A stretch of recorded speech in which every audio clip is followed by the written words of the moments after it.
Are you #blessed? Whenever we post on Instagram and we think about what it means to be blessed, it usually has to do with something great that happens to us or something that's been given to us, and we say that we're blessed.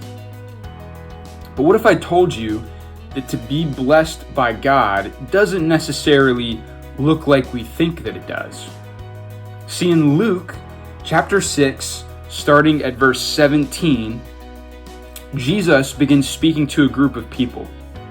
And these people maybe weren't too dissimilar from us. These were a lot of people who were steeped in a culture where they believed that if you experienced good things, that meant that God showed favor on you, that you were #blessed. But when Jesus speaks, he said words that must have been very shocking to these people. He starts off by saying, "Blessed are those who are poor, and blessed are those who are hungry." And he continues on and on. And then he switches and he says, "Woe to you who are rich." And he continues on and on that way. And again, that was super shocking to the people at that time, and it should be still shocking to us today. And it causes us to question, what does Jesus actually mean here?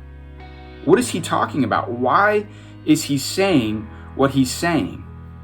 Is it just for shock value? Or is there really a deeper meaning that he's trying to convey?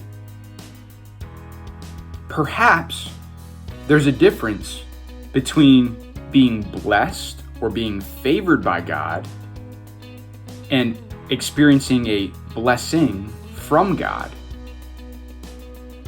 How often do we look at those who are hungry and poor and think that they are blessed by God? Or how often do we, who perhaps are well off and in a good position or good status, think that we're blessed by God? The other thing that we should think about is, what is the blessing that he's talking about? How is it obtained by people? Are you blessed just because you're poor or just because you're hungry? Or is there an attitude that goes along with that Jesus is actually trying to get at? Does Jesus just favor these people over these other people? Is it really actually about your status or your wealth? Or is it really about the heart attitude that comes with it? And what do these things have to do with your relationship with God?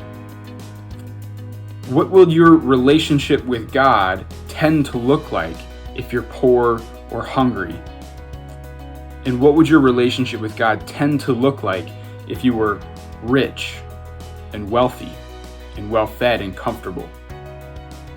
I think that if we start to look at it that way, we begin to understand what Jesus is actually getting at in this passage.